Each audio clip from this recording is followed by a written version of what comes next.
Hello tout le monde et bienvenue sur la chaîne de Poudlard à Anima. Pour commencer, je vais tourner cette séquence avec mon téléphone. Je ne sais pas du tout si la qualité vidéo va être assez bonne, mais il s'avère que je suis chez mon copain. Voilà, c'est pas du tout le décor habituel. Et vous savez que sur mon appareil photo actuel, je n'ai pas de retour caméra et j'arrive pas à trouver de manière d'avoir un retour caméra avec l'appareil photo que j'ai. Et du coup, c'est la galère. Donc, je vais essayer de tourner avec mon téléphone et on verra si c'est pas trop mal. J'espère que la qualité est pas trop mauvaise. Je me suis mise devant une fenêtre pour avoir de la lumière du jour et que ce soit quand même moins pire. Voilà, donc vous l'aurez vu dans le titre, je vous retrouve aujourd'hui pour une vidéo qui va durer tout au long du mois de juillet, que je vais vous tourner tout au long du mois de juillet, puisque je vais réaliser un challenge qui a été organisé par Dolores de la page Instagram Le Livre qui mord et qui est sur le thème de la passe miroir. Donc en gros dans ce challenge littéraire, on doit réaliser 20 défis littéraires et remplir 20 catégories, donc lire 20 livres en rapport avec la passe miroir. Enfin c'est si on veut hein, évidemment, mais moi j'aimerais bien réaliser les 20 défis littéraires, parce que j'adore en fait, je trouve que le challenge est hyper créatif, j'adore. Donc eh bien j'aimerais bien du coup me lancer dans ces 20 défis. J'espère que ça vous plaira de me suivre tout au long du mois de juillet comme ça. Voilà, mais j'ai vraiment trop hâte de réaliser ces défis. Du coup, aujourd'hui nous sommes le 1er juillet, comme j'ai pu vous le dire précédemment. Je suis en train de lire Les enfants de Venise de Luca Di Fulvio, publié chez Pocket, qui est une grosse bricasse. C'était, je pense, le plus gros one-shot de ma palle à ce jour. Il fait 1000 pages, voilà. Donc là, vous pouvez voir qu'il y a un marque-page, j'ai presque atteint la moitié, hein. J'en suis à moins de 30 pages de la moitié, mais ça fait déjà pratiquement une semaine que je suis dessus, et je comptais le terminer avant la fin du mois de juin, en fait, pour ne pas avoir à le comptabiliser à moitié seulement dans le challenge. Mais bon, je l'ai pas terminé, c'est comme ça, c'est pas grave. Je le terminerai dans les prochains jours de toute façon. Et j'aime beaucoup. J'aime moins que le Gang des rêves du même auteur pour le moment, mais j'aime beaucoup quand même. Je trouve que le contexte historique est hyper intéressant. En tout cas, je vais retourner à ma petite lecture et puis je vous retrouve soit plus tard pour un défi, soit dans quelques jours. Voilà, ciao. Hello tout le monde. Bon, j'espère vraiment que cette fois-ci le cadre ça va, parce que je viens de vous tourner déjà cette séquence, ce que vous êtes en train de regarder. Et vous ne voyez pas ma tête partir de là, je pense. Voilà. Donc bon, je me dis que quand on fait une vidéo, c'est quand même pas mal de voir le visage de celui qui parle, c'est quand même la base. Donc bah on va retourner tout ça.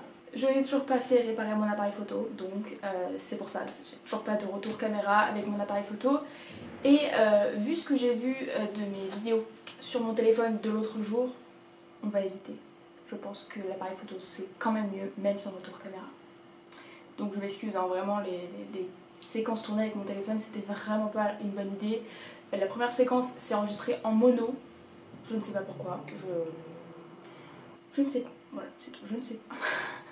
Bref, aujourd'hui nous sommes le samedi 4 juillet, c'est ça, il est presque 17h, mine de rien avec tout ça. J'ai passé littéralement ma journée à faire le montage de la vidéo du tag sur Hunger Games que vous avez déjà vu du coup à l'heure où je vais poster la vidéo qui est en train de tourner actuellement. Mais c'est vrai que le montage m'a pris du temps parce que j'avais beaucoup d'incrustations de couverture à mettre. Ça m'apprendra à ne pas vouloir sortir les livres de ma bibliothèque. Voilà, soit dit en passant. Bref, c'est pas le sujet. Nous sommes donc le 4 juillet et je n'ai toujours pas commencé à faire les défis du challenge. C'est un peu embêtant, mais bon, c'est pas très grave, je me rattraperai. Par contre, j'ai terminé du coup ma première lecture du mois de juillet et donc de ce fameux challenge autour de la passe miroir. Donc il s'agissait, je vous l'avais dit, des enfants de Venise de Luca Di Fulvio, qui fait presque 1000 pages, hein, donc il y avait de quoi faire. Je l'ai terminé hier soir, je l'ai englouti hier soir on va dire, parce que j'ai lu pratiquement la moitié du roman juste hier. Voilà. Et je dois dire que, en fait, la première moitié était très longue, il y avait vraiment de la longueur, c'était... En fait c'est très intéressant parce que on posait le contexte historique, je sais plus si je vous l'avais dit, on se trouve en fait en Italie au XVIe siècle, donc il y a tout un contexte à poser et des personnages à présenter. Donc c'est vrai que c'était intéressant en termes de présentation, par contre c'était vraiment long et en fait on n'avait pas vraiment d'idée de là où ça allait, c'est-à-dire que comme dans les romans de Luca Di Fulvio en général, on suit plusieurs personnages à plusieurs endroits différents, et on ne sait pas trop quel est le lien entre tous ces personnages jusqu'à ce qu'ils se rencontrent tous à la fin. Voilà, donc c'est vrai que au début on n'a pas vraiment de fil rouge, on ne sait pas du tout où est-ce que ça va. Et je pense que c'est aussi pour ça que j'ai mis du temps à lire, parce que vraiment la première moitié, je ne savais pas du tout où ça allait et ça m'a dérangée je pense en un sens. Par contre, la deuxième moitié était excellente, vraiment excellente. Je pense que grâce à la deuxième moitié, ça a frôlé le coup de cœur parce que ça va très vite et j'ai trouvé que c'était hyper intéressant, c'était hyper entraînant, j'avais envie de savoir la suite. Ouais, j'ai adoré la deuxième moitié. Et puis je pense qu'il y a aussi le fait que la première moitié est très crue, très difficile à lire j'ai trouvé parce que le contexte historique, comme je vous l'ai dit, vous imaginez bien, l'Italie au XVIe siècle, donc c'est une période quand même compliquée surtout pour la femme. On a des personnages dans des maisons closes qu'on va suivre de façon très explicite, si vous voyez ce que je veux dire. Donc c'est vrai que moi ce côté cru que j'avais déjà trouvé dans Le Gang des rêves du même auteur, il est difficile à lire, il est difficile, mais c'est un petit peu moins cru dans la deuxième partie parce qu'on se concentre vraiment sur nos personnages principaux et on a moins ces thématiques qui sont mises en avant. Donc je pense qu'il y a eu ça aussi qui a joué. Bref, je veux pas en parler pendant 1000 ans parce que c'est vraiment pas le but de la vidéo, juste pour vous dire que j'ai terminé cette première lecture du challenge, que je le fais compter dans la catégorie Cyclope, qui était un petit peu la catégorie bateau, vous voyez, le livre de ta pelle qui te fait le plus envie. Tu peux mettre à peu près toutes tes lectures puisque en général si tu lis un livre c'est qu'il te fait envie. Voilà, donc je l'ai fait compter dans cette catégorie-là. Pour ma nouvelle lecture, c'est La papeterie Tsubaki de Ogawa Ito que je vous ai montré dans mon book haul puisque Marine me l'a offert à mon anniversaire. Et j'ai commencé, j'ai lu rien du tout. Faut vraiment que je commence à faire les défis, mais en fait il y en a tellement qui me tentent que je sais pas par lequel commencer. Donc c'est compliqué. Il y a surtout un défi où il faut que je fasse un goûter. Mais si je me prépare un goûter, je vais faire un gâteau. Si je fais un gâteau, il faut que je le mange avec des gens. Parce que là je suis toute seule. Ah, du coup ça attendra. Voilà, donc vous voyez un petit peu le délire. Je sais pas quel défi faire. En tout cas, je ne sais pas si je vais en faire un ce soir. Si j'en fais pas ce soir, j'en ferai sûrement demain. Parce qu'il faut vraiment que je m'y mette. Bref, c'est tout, je vous laisse et je vous reprends pour un prochain défi, si défi il y a.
Hello tout le monde, je retrouve mes très mauvaises habitudes de vous parler tard le soir.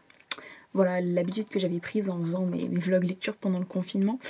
Mais je viens de terminer du coup ma deuxième lecture pour le challenge. Donc je voulais vous en parler et surtout vous parler de ma prochaine lecture. La lecture du coup que je viens de terminer, il s'agissait de La papeterie Tsubaki de Ogawa Ito. Que j'ai beaucoup aimé. Je l'ai beaucoup aimé parce qu'il m'a permis de m'ouvrir à une culture que je ne connais pas du tout, qui est la culture japonaise. C'est vrai que je suis assez inculte de ce côté-là. C'est vrai que je m'intéresse pas assez à la culture asiatique d'une façon générale. Je connais évidemment des films d'animation japonais, j'en ai beaucoup regardé. mais c'est à peu près le seul élément de la culture japonaise que je connais. Donc ça m'a vraiment intéressée en fait de lire ce roman parce que j'en ai appris énormément sur les rituels, les traditions, les codes de la société japonaise, et en particulier on est dans un contexte avec une thématique très forte autour du papier et de la calligraphie, et moi j'adore, j'ai adoré. Voilà, alors c'est un livre qui est très contemplatif, très tranquille, très mignon. Si vous cherchez une intrigue qui est hyper dynamique, avec un fil rouge, une histoire vraiment conductrice, c'est pas pour vous, voilà, mais ça se lit très bien, c'est beau, il y a une mise en page géniale, faut que je vous retrouve des pages. Mais en fait, le personnage principal rédige des lettres, elle est écrivain public, et ils ont gardé les lettres qu'elle a écrites en japonais, donc avec la traduction en italique à côté. Mais je trouve ça génial qu'ils aient conservé les lettres écrites en japonais. Voilà, donc très bonne lecture, et du coup j'ai hâte de lire le deuxième roman de l'auteur que j'ai reçu en service de presse. Ou si je vous prenais ce soir, c'est pour vous parler notamment de ma prochaine lecture, puisque ça va être une lecture éprouvante. Voilà, si vous suivez un petit peu la chaîne depuis un moment, ou pas tant que ça d'ailleurs, vous savez que Pierre Bottero, c'est mon auteur préféré de tous les temps, et que parmi les œuvres de Pierre Bottero, mon œuvre préférée c'est Le Pacte des Marchombres. En fait, la lecture qui arrive, c'est une relecture du premier tome du Pacte des Marchombres. Voilà. Alors, je vous avais dit dans ma vidéo sur Pierre Bottero que je comptais relire tous les Pierre Bottero pendant l'été, donc La Quête des Willan, Les Mondes des Willan, Le Pacte des Marchombres, Les âmes croisées. Finalement, je me rends compte que actuellement, celui que j'ai vraiment envie de relire, ou plutôt la trilogie que j'ai vraiment envie de relire, c'est Le Pacte des Marchombres. Je relirai Les Willan un jour, plus tard, mais je le relirai, c'est certain. Et pour le moment, c'est Le Pacte des Marchombres qui va passer à la casserole, si je puis dire. Je sais pas trop comment me sentir par rapport à ça, parce que je sais que ça va être une lecture éblouissante, formidable, et j'ai trop hâte de me replonger dans l'univers de Pierre Bottero, et en particulier auprès du personnage d'Elana que j'admire, que j'adore. Et puis ce qu'il faut savoir, c'est que là, on est... je vous ai même pas dit la date, ça ne va pas du tout. Nous sommes mardi soir. Donc le 7 juillet, il est 23h39. D'ailleurs je suis un petit peu à la bourre, hein. Peut-être que j'augmente un petit peu mon débit de lecture, ce serait pas mal, parce que 2 livres en 7 jours, c'est moyen. Mais tout ça pour dire que du coup, une fois que j'aurai terminé ce premier tome, peut-être le deuxième si j'arrive à les lire assez vite, en tout cas le week-end prochain je lis, ou plutôt je relis, le tome 4 de La Passe Miroir avec ma copine Clem. Et c'est pareil, je ne sais pas trop comment me sentir par rapport à ça. Je sens que mes prochaines lectures vont être extrêmement émouvantes. Je sais pas quoi employer d'autre comme mot, parce que c'est fait partie de toutes mes sagas préférées, hein, dans mon top 3 quand même, il faut le rappeler. Bah, j'ai très hâte de me faire ces relectures, mais en même temps je sais que ça va être des lectures qui vont me... Donc je suis à la fois... J'ai un peu peur à la fois, et en même temps... je suis hyper excitée de les relire. Donc là, je vais carrément me lancer dans le premier tome d'Elana ce soir. Il est un peu tard, mais tant pis. Et je reviendrai évidemment vous en parler. Je sens que ça va m'inspirer pour certains défis, hein. Je pense qu'on peut se le dire. Et je vais m'arrêter là pour cette séquence nocturne. Et puis je reviens pour des prochains défis. J'espère que les 2 précédents que vous avez vus vous ont plu. Et je reviens bientôt pour de nouveaux. Allez, ciao!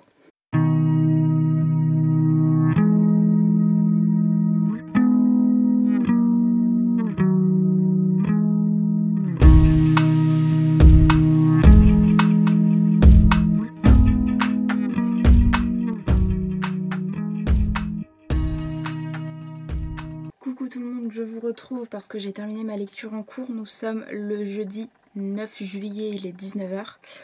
Et je vous avais dit que j'avais commencé ma relecture du premier tome d'Elana, c'était avant-hier soir. Et je viens de le terminer. Je n'ai pas les mots. Voilà, c'est tout. J'ai pu rajouter des petits post-it. Je pensais en mettre plus, mais il me semble que c'est dans la suite qu'il y a encore plus de choses qui m'avaient parlé, qui m'avaient touché, qui m'avaient marqué. Je suis quand même à 1, 2, 3, 4, 5, 6 post-it, ce qui doit être équivalent au nombre de post-it qu'il y a dans mes tomes de La Passe Miroir. Ce qui n'est pas peu dire quand même, parce que je ne suis pas quelqu'un qui met beaucoup de post-it, donc c'est déjà pas mal. Du coup je l'ai terminé, je vais pas vous réexpliquer l'histoire, je vais pas vous redire à quel point j'aime cet auteur. parce que ça ne sert à rien. Il y a une vidéo consacrée sur ma chaîne, donc si ça vous intéresse, je vous la mets dans le petit i. Par contre, je vais faire une chose qui me semble, je dirais pas essentielle, mais qui me semble extrêmement importante. Dans mon exemplaire du coup de ce premier tome, j'ai la chance d'avoir en fait un bonus inédit, donc c'est indiqué juste ici, de la main de Pierre Bottero. Donc c'est un texte où il explique quelles sont ses inspirations pour ses différents ouvrages, et en particulier pour Le Pacte des Marchombres. Et ensuite il parle des différentes... comment dire ? Il parle de la notion de fantaisie et de ce que ça représente pour lui. Et il faut que je vous lise le tout dernier texte qu'il a écrit à la fin du bouquin. Comme d'habitude, je me suis fait couper la chic par l'appareil photo. Je voulais juste rajouter une petite chose. Le texte que je vais vous lire parle du rapport de Pierre Bottero à la mort. Donc en fait, il en fait un espèce de... pas de pilier, mais un certain élément qui va revenir en fantaisie.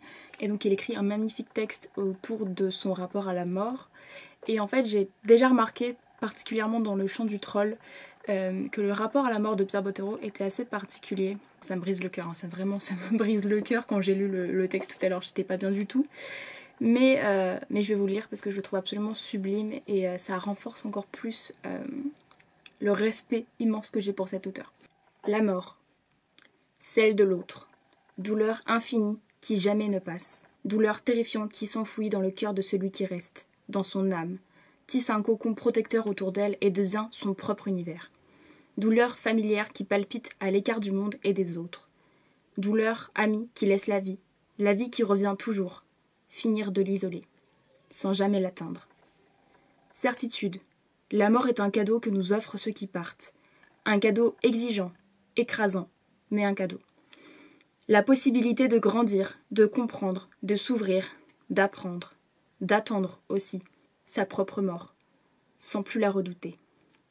Certitude. Depuis le commencement des temps, des milliards de personnes ont vu leurs proches franchir l'ultime porte avant de la franchir à leur tour. Lentement, égrenés, ou par famille entière, révoltés ou soumis, dans la sérénité ou l'angoisse, la douceur ou la violence. Tous sont de l'autre côté. Égalité enfin absolue. Certitude. Les mots ne sont que des mots, et les gens deviennent translucides lorsque la mort survient. La réponse est en soi. Pierre Bottero. Je ne crois pas qu'à ma première lecture, j'avais lu ce texte bonus de Pierre Bottero. Je pense que sinon je m'en souviendrai. Je sais pas pourquoi je l'avais pas lu d'ailleurs. Mais alors le lire là maintenant, ça me fait beaucoup d'effet. Voilà, pour tout vous dire, ça me fait beaucoup d'effet. Bref, donc j'ai fait compter ce roman dans la catégorie Vespérale, qui était une catégorie où on devait lire un auteur qui est décédé. Voilà, j'adore ma vie. Et je ne sais pas quoi lire après ça, parce que je ne pense pas que j'ai le temps de lire le tome 2 avant de commencer ma lecture du tome 4 de La Passe Miroir, qui est demain soir ou samedi. Donc je ne sais pas, je reviendrai vous dire ça quand je l'aurai terminé, je pense. Bref, je vais vous laisser là pour ce soir. Je voulais vraiment juste vous partager la fin de ma lecture en fait de ce premier tome.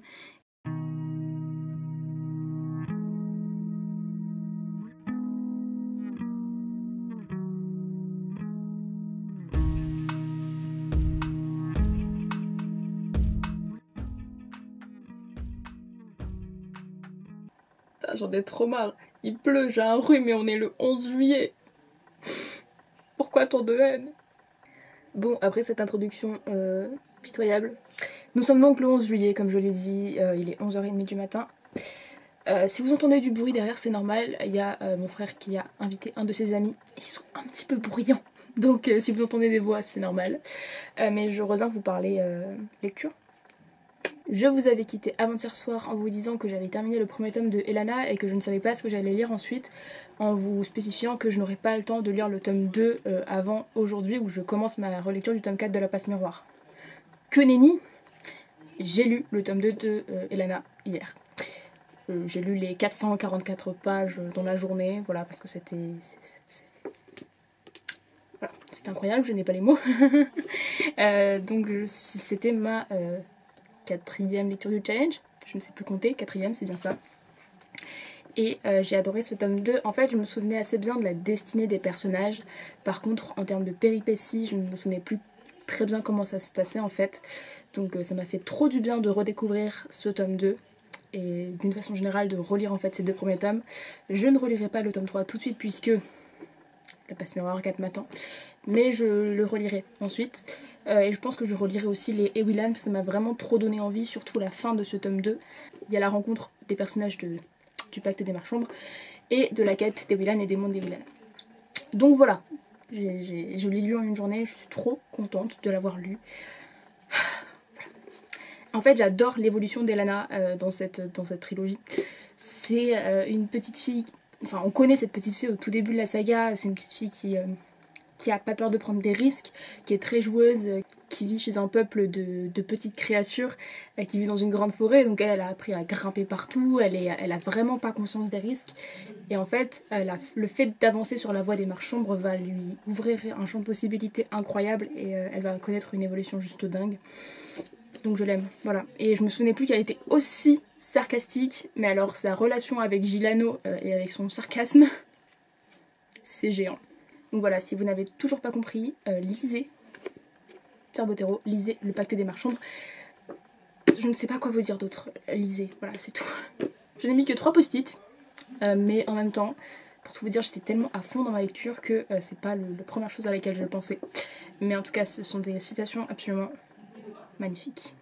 Donc comme j'ai terminé Elana, je vais commencer ma grosse pavasse, ma meilleure lecture de 2019, le livre que j'ai le plus attendu de toute ma vie et que j'ai envie de relire depuis que je l'ai terminé le 5 décembre 2019, je crois. Je sais pas si je suis prête à relire la fin de cette saga, c'est tout. Je vais du coup le commencer, je l'ai pas encore commencé là. J'ai un peu peur.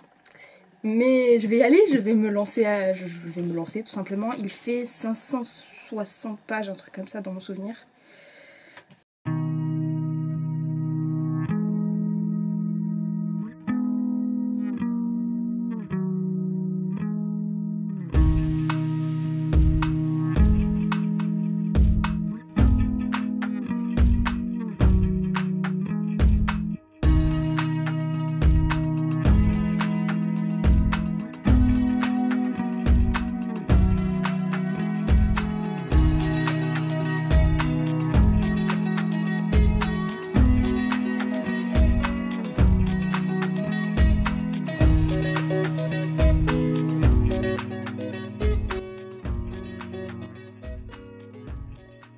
Hello tout le monde, ça fait super longtemps que je suis pas revenue dans cette vidéo.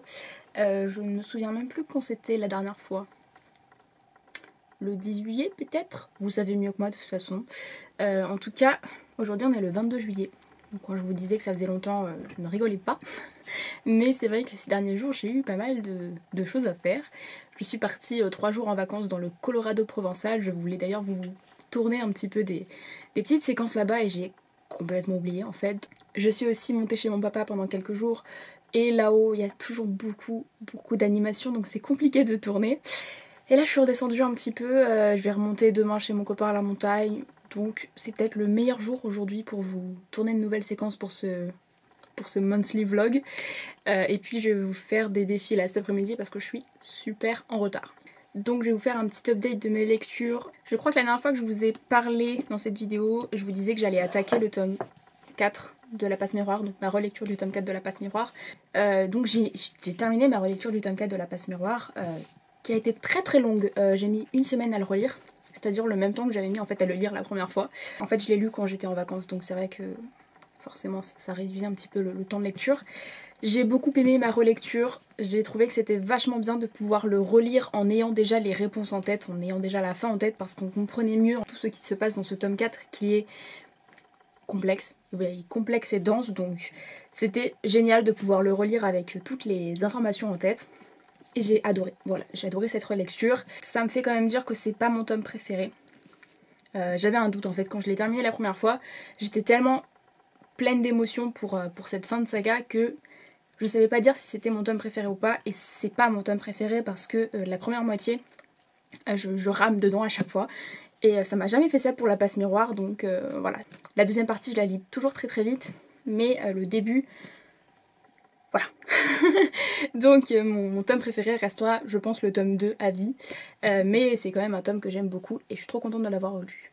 Du coup, celui-là m'a fait valider la catégorie La Sérénissime, qui était une catégorie dans laquelle on devait lire un livre dont la couverture est magnifique. Je pense qu'on est tous d'accord pour dire que cette couverture rentre dans la catégorie. Du coup, une fois que j'ai eu terminé le tome 4 de La Passe Miroir, je me suis lancée dans une lecture en anglais pour valider justement la catégorie lire un livre en VO qui était la catégorie Babel. Et j'ai lu le nouveau roman de Alice Oseman qui s'appelle Loveless, que j'avais reçu une semaine avant et que vous avez dû voir apparaître dans mon book haul. À l'heure actuelle, je n'ai pas encore tourné le dit book haul, mais normalement quand cette vidéo sortira, le book haul sera sorti avant. Ça devient compliqué, mais en tout cas, je l'ai reçu il y a très peu de temps quand il est sorti et je l'ai lu juste après. Donc c'est le plus gros roman d'Alice Oseman, il fait 433 pages et je l'ai lu en 4 jours je crois. Donc je suis assez fière de moi parce que mon rythme de lecture en VO est pas énorme. Donc ça vous donne un indice sur la façon dont j'ai apprécié ce roman. J'ai beaucoup aimé, par contre c'est quand même le premier roman d'Alice Oseman qui n'est pas un coup de cœur. J'ai fait toute une story sur Instagram hier pour expliquer pourquoi ce n'était pas un coup de cœur. J'ai eu du mal d'ailleurs à m'exprimer, ça devient compliqué les stories Instagram. J'ai trop l'habitude de faire des vidéos YouTube maintenant où je peux dire n'importe quoi et couper au montage. J'ai beaucoup aimé ce roman. Par contre, je l'ai trouvé très cliché sur l'intrigue principale, en fait, l'intrigue de base. Au-delà des thématiques abordées, qui sont comme d'habitude avec Alice Oseman très intéressantes et très peu abordées en littérature, j'ai trouvé que l'intrigue de base était hyper cliché et du coup ça rendait le roman super prévisible. J'ai pas été surprise une seule fois parce que je connaissais les thèmes principaux du roman. Comme je suis Alice Oseman sur les réseaux sociaux et qu'elle a fait le pari, entre guillemets, de beaucoup révéler de son histoire, je savais quel personnage allait finir avec quel personnage, quelles seraient les thématiques principales. Et c'est vrai que, alors c'est de ma faute aussi, hein, c'est un choix de ma part de l'avoir suivi et d'avoir lu tout ce qu'elle en disait. C'est vrai que du coup j'ai pas été surprise par ma lecture et voilà. C'est dommage mais c'est pas grave, ça reste une très bonne lecture, c'est juste pas un coup de cœur. Tant pis, voilà, je suis quand même très contente d'avoir lu un récit qui parle d'aromantisme et d'asexualité parce que c'était la première fois. Entre temps, quand je lisais Loveless, j'ai lu un roman graphique pour valider la catégorie lire un roman graphique, qui était la catégorie Titan. Et donc j'ai lu Lova de Servet, qui est un roman graphique que j'avais déjà lu quand j'étais plus jeune. Beaucoup trop jeune peut-être, parce que ça m'avait un peu traumatisée comme histoire. On suit une jeune fille qui comment dire, va se perdre dans la forêt, on va dire ça comme ça, et qui va être recueillie par des loups, qui va vivre 7 ans avec eux, et quand on va la retrouver plusieurs années plus tard, donc 7 ans plus tard, le retour dans le monde humain va être assez compliqué. Voilà, c'est l'intrigue de base. C'est une BD très très dure à lire, je trouve. Il y a des thématiques assez difficiles, mais j'avais vraiment envie de me refaire un avis dessus parce que je l'avais lu il y a 10 ans. Je vais faire cet après-midi le défi en rapport avec ce roman graphique et j'ai hâte de voir ce que ça peut donner parce que je pense que j'ai une bonne idée. J'espère que ça va bien rendre. Et du coup, ma lecture en cours que j'ai commencé avant-hier, c'est le tome 2 des Pluies de Vincent Villeminot. Pareil, vous devez l'avoir vu dans mon book haul numéro 2. Si vous avez vu mon book haul numéro 1, vous savez que j'avais adoré le tome 1. J'étais en train de le lire quand je tournais le premier book haul. Et j'adorais l'ambiance, j'adorais les personnages, je trouvais ça hyper immersif. J'ai lu la moitié d'une traite hier soir et je vais le reprendre tout à l'heure, je vais essayer de le terminer aujourd'hui. Il me permet de valider la catégorie lire un livre de science-fiction qui s'appelle je ne sais plus comment, je vous l'écrirai ici. On va suivre 4 adolescents dans un monde où il a beaucoup plu et la terre est envahie par les eaux, il n'y a plus que les sommets des montagnes qui sont au-dessus des eaux. Et c'était très très intéressant, moi j'aime beaucoup ce diptyque. Et j'ai hâte de connaître la suite parce que je pense que Vincent Villeminot va nous réserver une fin grandiose. Je vous en redirai du coup des nouvelles quand je l'aurai terminé, mais j'espère le terminer ce soir. Je ne sais pas encore ce que je lirai ensuite, mais c'est vrai que ça devient un petit peu compliqué. Je suis vraiment à la bourre. Il y a 20 catégories, 20 défis, et je crois que c'est ma 8e lecture de ce mois-ci. On est le 22. Ça devient un petit peu compliqué. Il faudra aussi que je tourne du coup le deuxième book haul que vous aurez déjà vu quand cette vidéo sortira comme je vous le disais tout à l'heure. Et je ne sais pas si je le tourne cet après-midi avec ces tresses qui ont 2 jours. Et que j'ai essayé de raccommoder tout à l'heure parce qu'en fait je ne sais pas faire de tresses. Du coup c'est ma soeur qui me les a faites. Mais là je suis plus avec ma soeur. Donc je dois les garder comme ça. Voilà. C'était l'instant racontage de live. J'ai complètement oublié de vous dire la meilleure nouvelle de cette semaine. J'ai enfin un trépied. Il est beau, hein. C'est un trépied qui appartenait à mon grand-père et ma grand-mère me l'a gentiment donné. Donc je vais enfin pouvoir faire des choses que j'aimerais faire pour la chaîne que je pouvais pas faire tant que j'avais pas de trépied. Voilà, notamment là pour le défi cet après-midi, je vais pouvoir l'utiliser et ça c'est trop cool. Je m'apprête du coup à tourner le book haul numéro 2. Là j'ai préparé ma petite pile de livres à vous tourner. Oui, je me suis motivée comme ça en 2 minutes. Et je voulais aussi vous dire une chose. Aujourd'hui, on a dépassé les 2000 abonnés sur Instagram. Et c'est un truc de ouf. Voilà, surtout que je crois que sur YouTube, à l'heure où je tourne cette séquence, vous êtes 1988 à me suivre, presque 2000 aussi quoi. C'est un truc de fou, vraiment c'est un truc de fou, je ne m'en remets pas. Donc merci beaucoup, je sais pas du tout encore ce que je vais pouvoir faire sur YouTube pour vous remercier d'être si nombreux à me suivre. Je vais organiser un concours sur Instagram. Vous ferez gagner un lot en partenariat avec l'illustratrice Leslie Art. Mais sur YouTube, j'ai pas encore réfléchi. Donc je vais voir ça. En tout cas, là, je vais tourner mon petit book haul. Et puis après, je ferai mes petits défis comme je vous le disais.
Vous voulez savoir ce qui est arrivé à Mona? Pourquoi se trouvait-elle sur cette route? Et surtout, pourquoi a-t-elle été arrêtée par les policiers? Afin de découvrir le secret de Mona, je vous invite à découvrir le roman Le secret de Mona, écrit par Patrick Barr, qui vous dévoilera la vie d'une adolescente à qui, justement, l'existence n'a pas fait de cadeau. Le 27 août en librairie.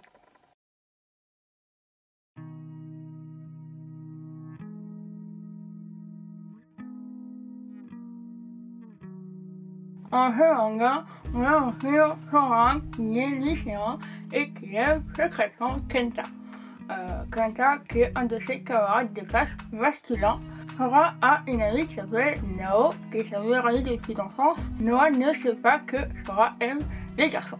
Un jour, Sora va rencontrer un vieil homme d'une façon un peu particulière et ils vont commencer à lier un certain lien d'amitié très fort. jusqu'à ce que Sora comprenne que le jeu monsieur est lui aussi homosexuel. Donc c'est vraiment un manga sur l'acceptation, sur l'homosexualité et sur la culture japonaise autour de tout ça.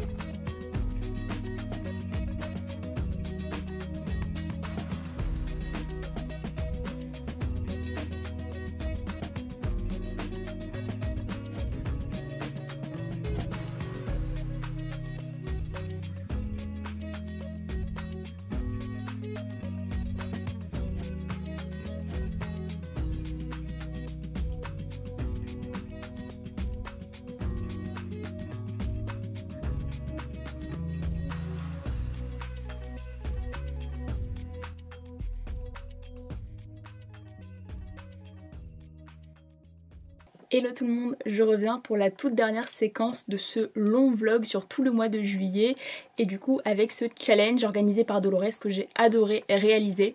Je vous avoue que je tarde un petit peu à faire cette dernière séquence puisque aujourd'hui on est le 7 août donc je tarde un petit peu, mais j'ai fait plein de choses ces derniers temps. Je suis partie en vacances avec des amis et j'ai pas trouvé le temps de vous tourner cette dernière séquence où je fais un petit peu un bilan de ce challenge que j'ai vraiment adoré faire. Et du coup de vous parler des dernières lectures que j'ai effectuées pendant ce mois-ci, que vous aurez déjà vu normalement au travers des défis que j'ai réalisés. J'espère vraiment de toute façon que ce format de vidéo vous aura plu. Je sens que je vais galérer au montage, j'ai pas encore commencé et je pars en vacances après-demain matin et je voudrais l'avoir terminé avant de partir pour pouvoir programmer tout ça. Il faut aussi que je monte le deuxième book haul. Donc on est bien là, je sens que je vais faire du montage jusqu'à demain au taquet. Mais en tout cas j'espère vraiment que cette vidéo vous aura plu, que vous aurez pris plaisir à regarder cette vidéo un petit peu particulière avec un format un petit peu particulier. N'hésitez pas à me dire en commentaire en tout cas tout ça et dites-moi aussi si vous avez participé au challenge. Maintenant je vais faire du coup un petit bilan de mes lectures et surtout un bilan en points entre guillemets de ce challenge et surtout est-ce que je suis satisfaite de moi ou pas. Je crois que la dernière fois que je vous ai parlé comme ça, c'était pendant ma lecture du tome 2 des Pluies de Vincent Villeminot. Il me semble que c'était le 22 juillet. Si ma mémoire est bonne, donc je l'ai terminé hein, évidemment entre temps. J'ai beaucoup aimé ce tome 2 mais je l'ai moins aimé que le tome 1 quand même. Le tome 1 ça a presque été un coup de cœur jeunesse, vraiment j'avais trouvé ça génial, c'était hyper immersif, en fait c'était très prenant, c'était passionnant et j'avais beaucoup aimé les personnages. Et j'ai trouvé que ce tome 2 était un petit peu en dessous parce que ça se lit très bien comme le premier tome, mais j'ai trouvé ça un petit peu facile. Sur certains points, il y avait des choses qui se passaient un petit peu trop vite, qui auraient pu être un petit peu plus approfondies. Donc j'ai moins aimé ce tome 2 par rapport au 1, mais ça reste quand même une très bonne duologie que j'ai adoré découvrir. Et je remercie encore les éditions Fleurus pour l'envoi. Ensuite j'ai lu une autre réception pour l'œil des lecteurs. Il s'agissait de Liavek de Megan Lindholm, Stephen Burst et Gregory Frost.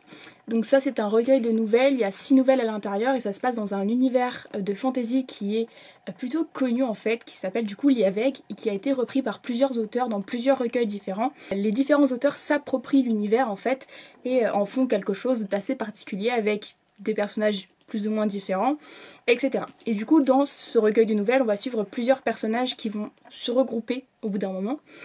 Et alors j'ai bien aimé mais sans plus. C'était pas exceptionnel en fait comme lecture. J'avais été attirée par le fait que Megan Lindholm en fait c'est Robin Hobb, comme je vous l'ai dit dans mon book haul, et du coup comme j'adore Robin Hobb, j'étais vraiment trop hypée par ce roman. Mais je dois avouer que ça m'a pas complètement convaincue, j'ai trouvé que c'était assez long, pourtant il fait 280 pages donc ça se lit plutôt vite, mais le format nouvelle c'est pas déjà quelque chose que j'aime particulièrement, et il y avait certains passages qui ne me passionnaient pas vraiment, c'était sympa, voilà, à lire, il y avait des plumes intéressantes, au-delà de celles de Megan Lindholm, mais sans plus. Voilà, je sais même pas quoi vous dire de plus, alors que je l'ai lu quand même plutôt récemment. Ensuite, j'ai encore lu une réception pour l'œil des lecteurs, il s'agit de Le secret de Mona de Patrick Barr. Je venais de le recevoir, il n'est même pas dans mon deuxième book haul parce que je l'ai reçu après l'avoir tourné. C'est un policier young adulte. Pareil, c'est un roman qui est très court, il fait 165 pages, il est publié chez Syros. Et alors j'ai beaucoup aimé ce roman, on suit Mona qui est une jeune fille qui a 17 ans et qu'on retrouve au début du roman au volant de sa voiture avec son petit frère malade à l'arrière et elle se fait arrêter par les policiers parce qu'elle a grillé un stop. Du coup, quel est le secret de Mona? Pourquoi est-ce que c'est elle au volant de cette voiture? 17 ans, elle a clairement pas le permis. Pourquoi c'est elle qui emmène son petit frère à l'hôpital? On ne sait pas et on va le découvrir évidemment. J'ai beaucoup aimé ce roman, mais c'est vrai que le style est un peu particulier puisqu'on va être dans la tête d'une adolescente de 17 ans qui vit dans un milieu assez dur. Donc la narration est écrite en conséquence forcément. Donc voilà, c'est aussi, faut s'habituer, mais c'était vraiment pas mal et surtout ça aborde des sujets très très importants. Et ensuite j'ai lu un petit manga parce que je voulais absolument valider la catégorie qui s'appelait, je ne sais plus comment, je vais dire ça tout de suite, la catégorie Al-Andalouse, qui était de lire un livre dans lequel la communauté LGBT était représentée. J'ai déjà lu Loveless, mais je l'avais fait compter dans ma catégorie lire un livre en VO, forcément. Et du coup j'ai lu Our Colorful Days de Gengora Tagame, qui était vraiment chouette. Je pense que vous avez compris mon résumé avec le feutre entre les dents, hein. C'était vraiment hyper explicite. Mais en gros on va suivre Sora qui est lycéen et qui est homosexuel, il le sait, c'est quelque chose qui est profondément ancré en lui. Il est amoureux d'un jeune homme de son lycée. Il a une meilleure amie qui s'appelle Nao, qui elle ne sait pas qu'il ressent de l'attirance pour les hommes. Et il va rencontrer un jour un vieux monsieur qui s'appelle je ne sais plus comment, et ce n'est pas écrit dans le résumé évidemment. Il va rencontrer ce vieil homme avec qui il va lier une relation assez particulière qui va les mener à comprendre que du coup le vieil homme est lui aussi homosexuel, c'est aussi un fait avéré, il le sait. Et c'est vraiment un manga qui est sur l'acceptation de soi et sur l'homosexualité au Japon. Et j'ai vraiment beaucoup aimé. Les traits graphiques sont plutôt simples, c'est pas ce qui m'a le plus plu, mais l'histoire était vraiment intéressante donc je vous le recommande. Et pour terminer ma toute dernière lecture du mois de juillet, ça a été une superbe découverte. J'ai lu mon premier Virginie Grimaldi.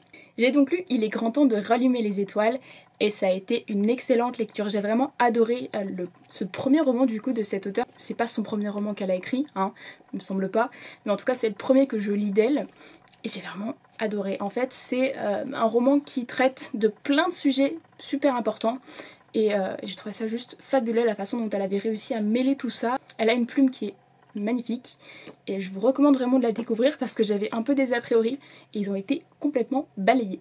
Du coup dans ce roman on va suivre Anna qui a 37 ans, qui a 2 filles et qui peine à joindre les deux bouts parce qu'elle est serveuse dans un restaurant et qu'elle gagne pas assez pour payer toutes ses factures jusqu'au jour où en plus elle va se faire renvoyer. Donc c'est pas ouf. Et elle va décider sur un coup de tête de partir et d'emmener ses filles faire un road trip en Scandinavie. Donc là vous vous dites what the fuck, mais non, c'était trop bien, c'était vraiment génial. On va suivre les 3 points de vue du coup, la maman et les 2 filles, et elles avaient toutes des choses à apporter à l'histoire et c'était trop bien, vraiment. Je ne sais pas quoi vous dire d'autre, découvrez ce roman, c'était juste sublime. Voilà, j'en ai terminé de vous présenter toutes mes lectures du mois de juillet. On va passer un petit bilan en chiffres de ce mois-ci et je vous dirai un petit peu si je suis satisfaite de moi ou pas. J'ai lu 12 livres et du coup j'ai validé 12 catégories et j'ai fait 12 défis en conséquence. En tout j'ai récolté un total de 1030 points. Voilà, je sais pas si c'est bien par rapport aux autres. Avec les catégories et les lectures j'ai récolté 690 points et les défis seuls 340 points. Mais en tout cas, j'ai fait de très belles lectures pendant ce mois de juillet. J'ai fait quelques relectures aussi donc ça c'était plutôt sympa. J'ai plein de livres que je voulais lire et que je n'ai pas lus. Mais bon, c'est comme ça de toute façon. Je suis pas spécialement satisfaite du nombre de livres que j'ai lus. J'aurais aimé en lire beaucoup plus, puisque 12 alors qu'il y avait 20 catégories et 20 défis à réaliser, ça aurait pu être mieux, très clairement. Mais j'ai aussi choisi de lire souvent des romans qui étaient assez longs et pas beaucoup de BD et de manga, donc forcément c'était plus compliqué. De toute façon j'ai passé un très bon mois de juillet, j'étais vraiment ravie de participer à ce challenge. Je suis quand même très contente d'avoir réalisé ces 12 lectures et je remercie vraiment Dolores pour l'organisation de ce challenge parce que c'était vraiment génial. Je me suis fait couper la chic alors que je remerciais chaudement Dolores. C'est vrai que ça m'a beaucoup motivée, beaucoup stimulée en fait pendant ce mois de juillet pour lire et j'ai vraiment adoré essayer de faire correspondre les romans avec les catégories. Il y a des romans que je voulais lire et que je n'ai pas pu lire parce que ça ne rentrait pas.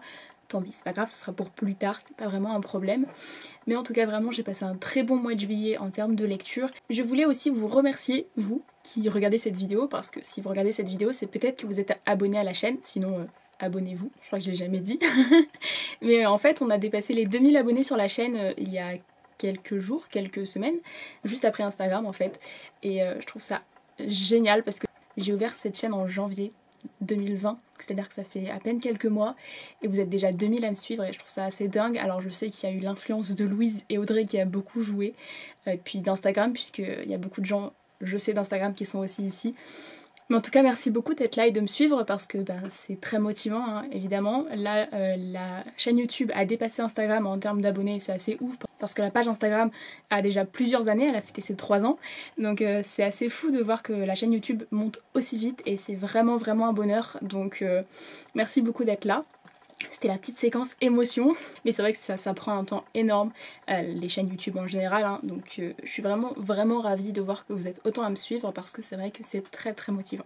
Voilà, je crois que j'ai dit à peu près tout ce que je voulais dire pour maintenant. Je crois que de toute façon la vidéo va commencer à être très longue, donc je vais peut-être m'arrêter par ici, voilà.